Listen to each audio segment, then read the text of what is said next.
Hey guys, what's going on?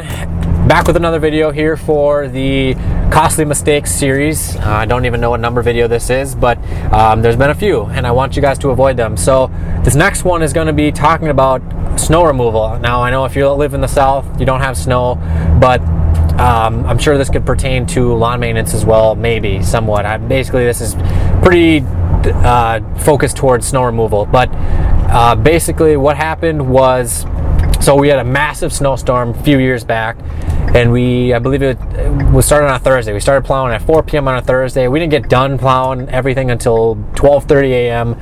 Friday night. So basically 12:30 a.m. Saturday.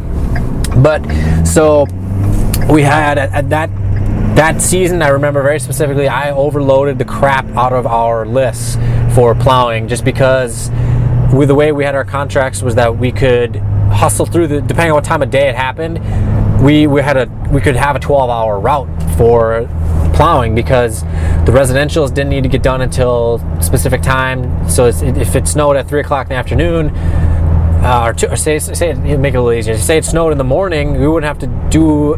Actually, that's a shitty, complicated situation too. Say it snowed at evening commute. You go and you hustle through the residentials, and then you hustle through the commercials to make sure that they're done before they open and they need to be done. But so we had a long ass route, and we got dumped on like probably close to a foot of snow. It was really windy, and we were. It was me and one of my guys were plowing one of the lots that we do, and it was about 4 o'clock in the morning, and this lot was going to take us probably an hour and a half at least, and it was probably close to 5 o'clock in the morning. And so we had a shit ton of snow on the ground, and we're doing this. It was a daycare / preschool, and we're like the customer of this school he liked to communicate a lot. He liked to have confirmation of when things are going to be done, and I mean that's fine. I actually kind of like that, because then there's a lot of communication between you and the customer, and that's good. That opens the doors for things later on. But so we're out there trying to get it all done, hurrying. I'm like wearing out my truck, and I'm like just stressed out of my mind. I didn't like it, wasn't happy, and then it took us longer. It took us until about 6 o'clock to get done, and we got done with the project, just got done with the plowing, and it was 6:15 or something, and then we had to make our way up to a bank that was supposed to be done by about 6:50 in the morning. And in our contract we had a clause where if there was over 12 inches of snow, the deadlines were void. We basically just get things done as efficiently as possible. And I'm sure there'll be someone saying, "Oh, that's dirty. You shouldn't be doing that in your contract." Yeah, right, motherfucker. Every other contract I've ever seen has had some similar clause to that, because there's sometimes when there is just so much snow that you cannot keep up. I don't care if you have a front end loader for a house, then you can keep up. But if you have trucks and you're trying to do things, it's just how it works. And the roads were shittier than our parking lots were at that time, and the road stayed shitty because it got so cold and the state ran out of salt. So that covers that argument. But so we ended up arriving late to that site, that bank. It took us longer because the roads were so shitty, and we were making parking lots and driveways nicer than the roads were. But so I'm rambling on a little bit. Hopefully this isn't getting to be too long. I'm only at the 4-minute mark. Cool. So we get up there, and one of the workers, the tellers, get there like 6:30 in the morning, super early. Their car's fucking stuck in the entrance, and I look over, there's 2-foot tall drifts because it was really windy, and I'm like, fuck. So I'm just stressing out. I have my guy get out, and he starts snow blowing right away. We're just doing whatever we can to plow, and then we're plowing out the area for the the teller to get her car out so that she can move her car and park it where we opened up for the parking spaces.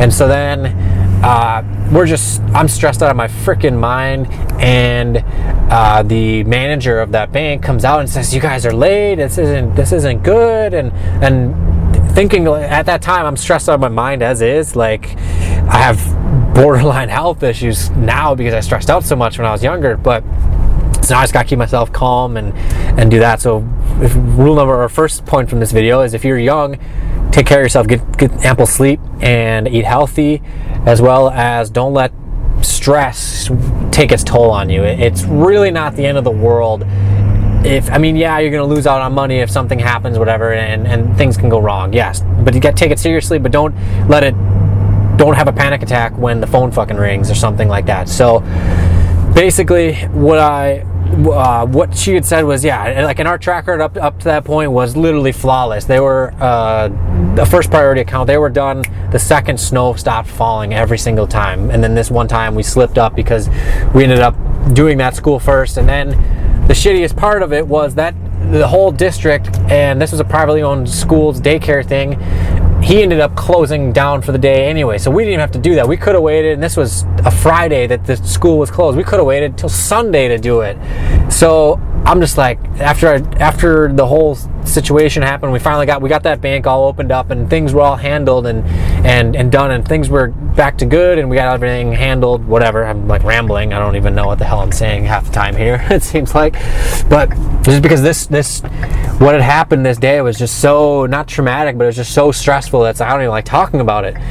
But so everything was all done, and then after the fact, I said to my guy, I'm like, you know what, dude, we didn't even need to be there. I mean, Murphy's Law, then yeah, school would have been open, and if we wouldn't have done it, then we would have had to have done it. But then I still had the contract, but I did promise him where we would get it done, and even on the contract we had all the time, we had a reasonable amount of time to get it done rather than within 5 hours or whatever number like that. But basically, I was mad. I'm like, fuck, man, we almost lost one of the most important accounts because that bank they were the type whereas time and materials, and money was no object. They wanted their lot perfect every single time there's snow. So their routine amount their bill was $2-3 grand a month, and this is not a very big parking lot. So it was like I almost lost it, and it could have been all for naught because school was fucking closed that day. So like I could have, well, not fucked, but I would have been pissed off to say the least, because I would have lost out on a sweet account,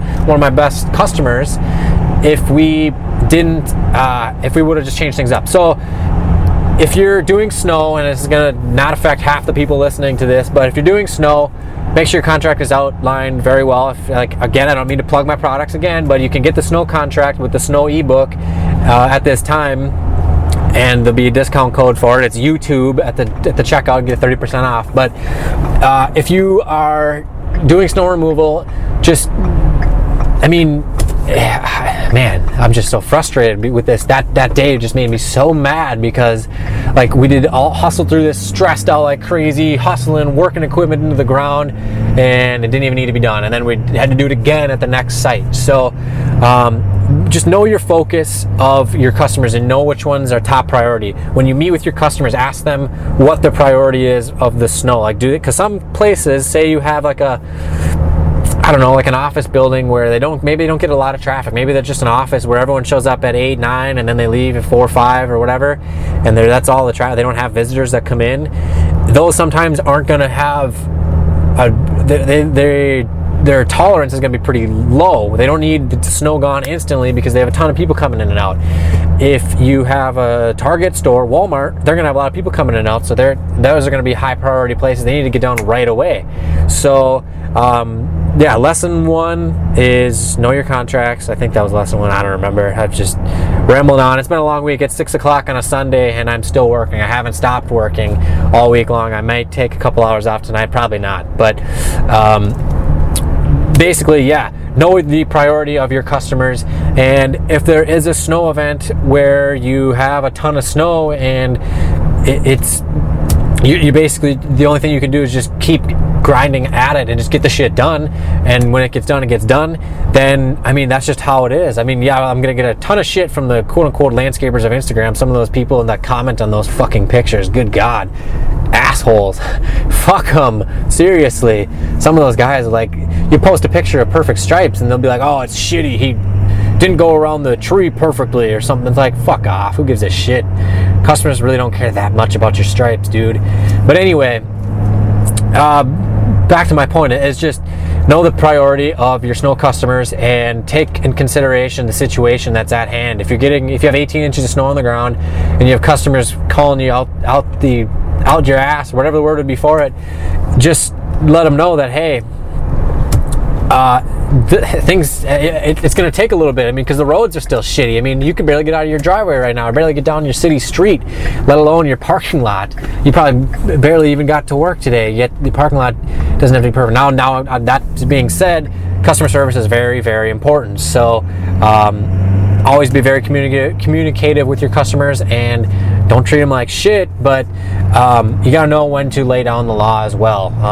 Just with, like, a lot of customers like to maybe boss people around, especially if you're younger. I know I'm kind of rambling a bit. I want to get this video kind of done with, to get the point made and get you guys off and learning more things and doing more things with your businesses. But just know that there are customers that can be out there that can try to boss you around and shit like that. Another thing you need to really learn to know is that customers are the boss, but you can only do so much sometimes. And I know that you got to go above and beyond, and I say that all the time, but yeah. So anyways, if you guys like this video, you like these costly mistakes to learn that hopefully you guys avoid, because I don't want you guys out ruining your equipment, stressing yourselves out, losing customers, that type of shit, because that shit sucks. I've lost customers. I was always pretty gentle with the plow trucks. The guys, not necessarily all the time, but we were able to get things pretty good most of the time. But you definitely don't want to have issues with equipment and stuff like that. So hopefully these videos save you guys a lot of money and you guys get a lot of value from this. So just like the video, subscribe, leave a comment below. If you don't like it, let me know. Hit us up on Snapchat, Instagram, the social networks, you know it. And we'll see you guys in the next video.